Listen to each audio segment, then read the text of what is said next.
When We Disagree is a show about arguments, how we have them, why we have them, and their impact on our relationships and ourselves.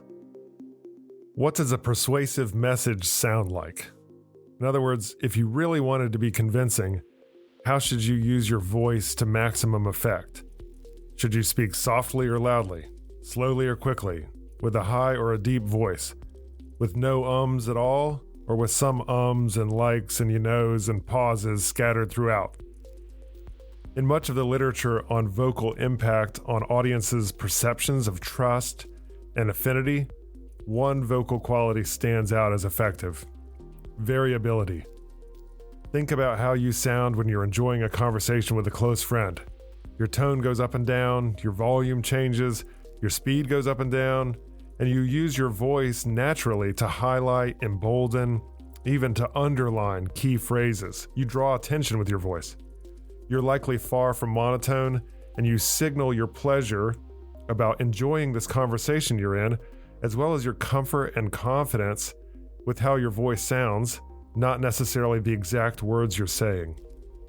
Some researchers, and this is kind of hard to quantify, though some have tried very hard, have even suggested that the sound of a speaker's voice can account for nearly 50% of an audience's response to a message. And this is not just a modern preoccupation. What was then called elocution, or how to speak clearly, effectively, and persuasively, was a formal course of study in the 18th and 19th centuries. And it's much older than that as well. The Rhetorica ad Herennium, the oldest surviving book on persuasion from 2,000 years ago, included delivery as one of the 5 canons of rhetoric, an ancient checklist for making a great speech. I'm Michael Lee, Professor of Communication and Director of the Civility Initiative at the College of Charleston. Our guest today on When We Disagree is Margaret Seidler. She's a retired leadership and organization development consultant who specialized in conflict management and polarizing issues. She's been retired since 2020, and she recently published her second book, Painful Business: Charleston's Journey to Truth. Margaret, tell us an argument story.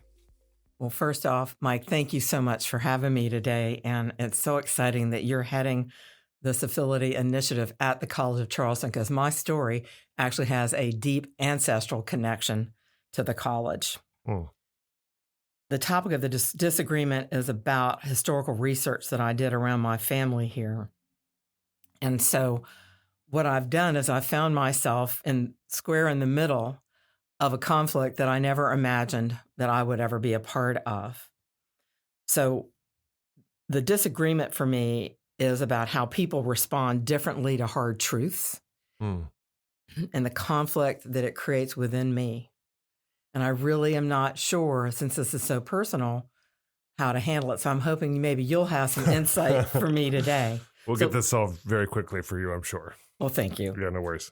So just as background, in 2018, I made a family discovery of my 4th great grandfather here in Charleston that I knew nothing about, that my mother and my grandmother here had never spoken about, who was in fact the biggest slave trader, the biggest human trafficker in Charleston in the first 3 decades of the 19th century. I've actually documented that he advertised the sale of over 9,000 people in his 30-year career.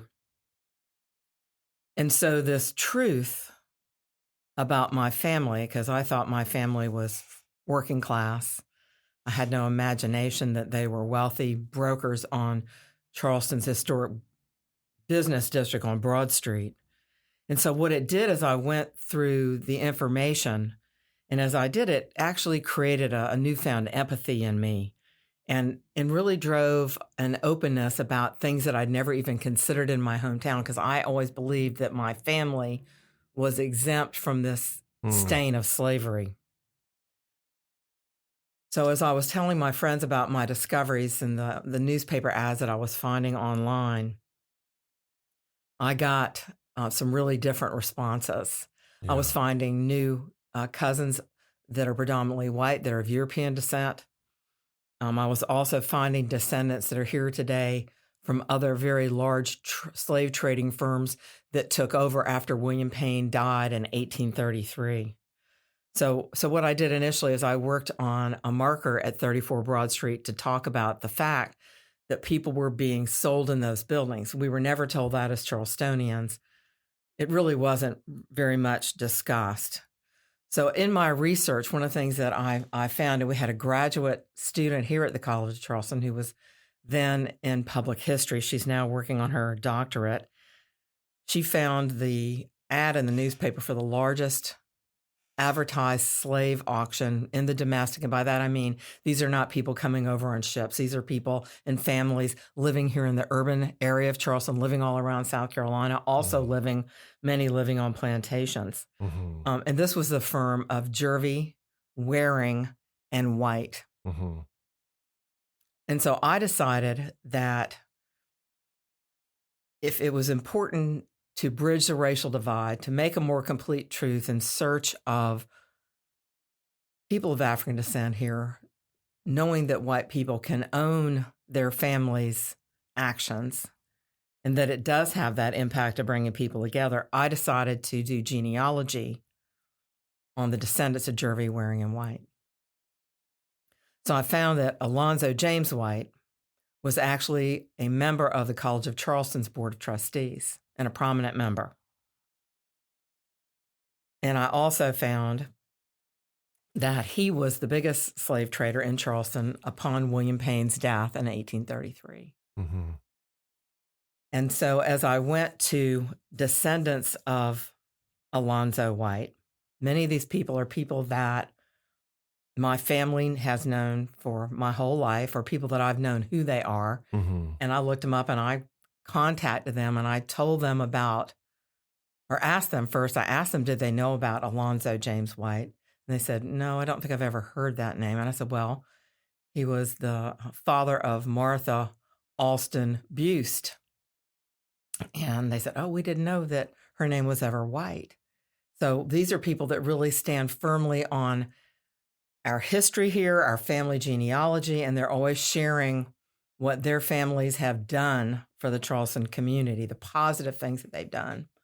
So they were all, and I called them individually, and they were all in shock. Nobody had ever been told about Alonzo White, that he was the biggest slave trader, human trafficker in Charleston's history. And so it's the responses that I have gotten that are varied that has created this conflict in me about how hard do I choose to push people coming forward in the community in a way that allows us to bring the racial divide and close it.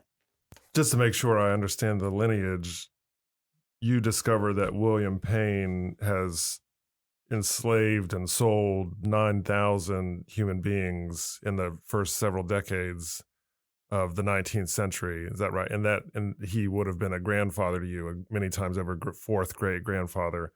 And up till that point, you thought, as you said, that your family had been exempt from the mass enslavement and Charleston's central role in mass enslavement in the 19th century and before.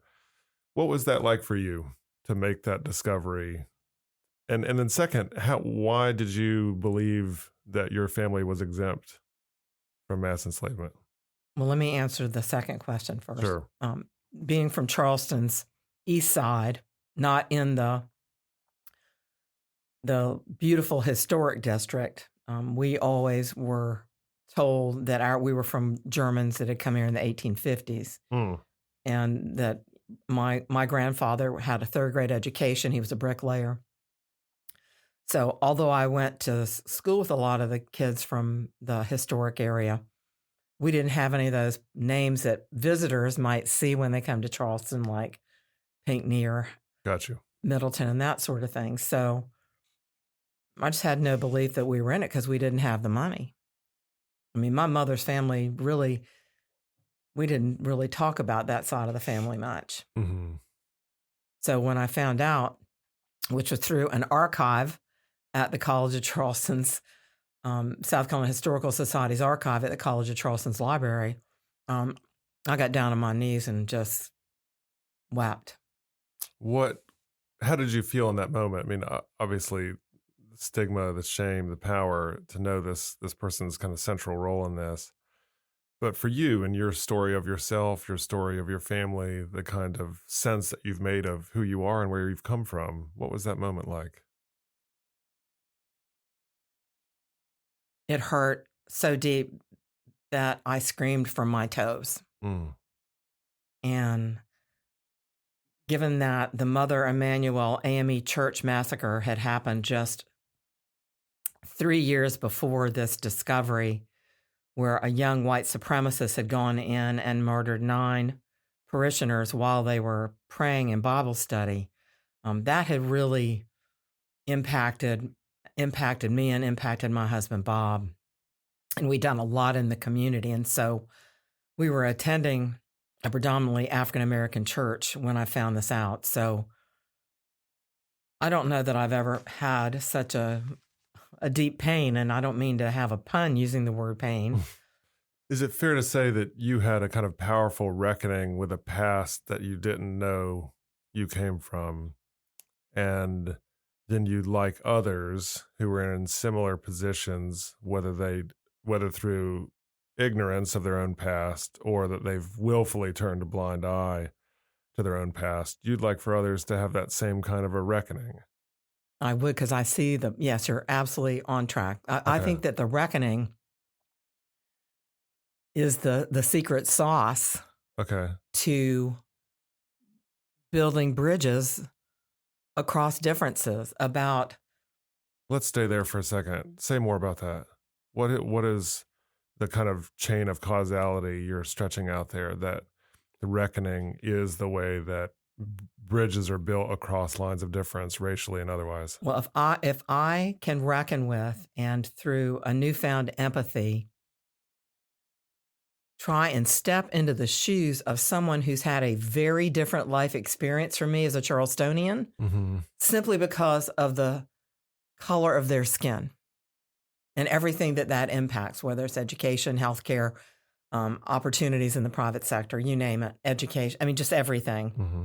And so I just believe that the more people can own, people like me who are white, predominantly white, can own the past, then it enables the person who suffered the past to be able to reduce their wariness, their level of distrust, their perhaps anger or resentment that they hold with them today, so that we can move forward together as a country. Do you think that there's so many people who refuse to acknowledge what their families had done in the 19th century, and so they can sort of wipe their hands of slavery and say, well, we had nothing to do with that? And it's that refusal to acknowledge what really happened within their own families, within their own lineages, that prevents the possibility of racial progress, or at least in part. I think it is that sort of refusal. I think it's what's under that refusal that really matters. Uh-huh. One of my mentors said to me many years ago that, anger, refusal, whatever you want to call it, floats on a sea of fear. And I think that's what's under it. Whether it's a fear that that they'll have to say for the first time that their ancestors, while maybe they had some great ancestors, they had some despicable ancestors. Mm-hmm. Maybe they have to say that I'm not from the most wonderful family in this country that I thought I was from, that there are different parts of my family, some that are abhorrent. Well, and there's a material context too. Right? I imagine that many of the folks you're talking about are folks that have materially benefited from free enslaved labor, from the sale of other human beings, or from goods produced and traded by people who weren't being paid. Yes, great wealth. And the thing is about my family is because we weren't of this big group downtown, Uh-huh. that when the Civil War was over, they had all these, and my grandmother had told me this, and I never made sense of it until until I learned this a few years ago. Is she told me as a child, and she was born in 1882, that she would go up in the attic and play with their barrels of Confederate money. Wow. So the Payne family went from extraordinarily wealthy to broke. Yeah, that's basically kindling after the war. Exactly. And so these other families that are descendants of Jervie, Waring, and White, they were all connected to professional businesses and people in addition to the slave trade. Mm-hmm. So they were able on certain sides of their family to maintain their wealth. It's just this one part of their family that went broke. You said this line that really stuck with me: anger floats on a sea of fear. So much of what you're talking about is about anger, but so much of what you're talking about is about avoidance. Is their avoidance with their own past, and perhaps an avoidance too directly with the way the past continues to influence the present in terms of the material conditions we were just talking about. What does avoidance float on? What is that avoidance motivated by? Well, I've thought about it, and I think maybe it's shame, maybe feeling less than, maybe having their status shattered. I worked in conflict resolution for over 20 years. And basically, when I look at conflict resolution, there are certain choices you can make. And the most ineffective or the least effective choice in the long run is avoidance. In avoidance is like playing that game whack-a-mole, right? You might whack it down with a mallet and it pops up somewhere else. Mm-hmm. And so I have been fortunate in my practice, in my business, that I learned how to deal with things head on. So I have turned this pain into hope. I just don't think that most people have the skill sets that you and I walk around with, okay? I think that's a small percentage of people that work in the field of conflict. Mm-hmm. And so this is sort of new to me. And this is where maybe you can give me some advice, because I'd love it, is what do you do in the face of conflict where you really don't have necessarily any influence over that person privately? What is your hope when you make one of these kind of confrontations where you approach somebody and say, I've discovered these painful truths about your family's past? Then let's just create a hypothetical person whose last name is Jervie, Waring, or White, right? And you just make a discovery that they were a prominent enslaver, slave trader in the 1840s, hypothetically, and they auctioned 1,000 human beings over the course of the 1840s on a street here in Charleston. And you go to them and you say, here's the discovery. What's the ideal response from them for you? Well, thank you for that question. That's the question I've been looking for that I didn't have. And thank you. This is a great question. And so for me, what just bubbles up is I'm asking them to put community over self. I'm asking them to recognize the valuable, unique role that they can play in making this a community better for all of us. And I have never been able to articulate it till right now. And that is what I'm really asking them to do, is to put community over self. Margaret Seidler, thank you so much for being on When We Disagree. Thank you.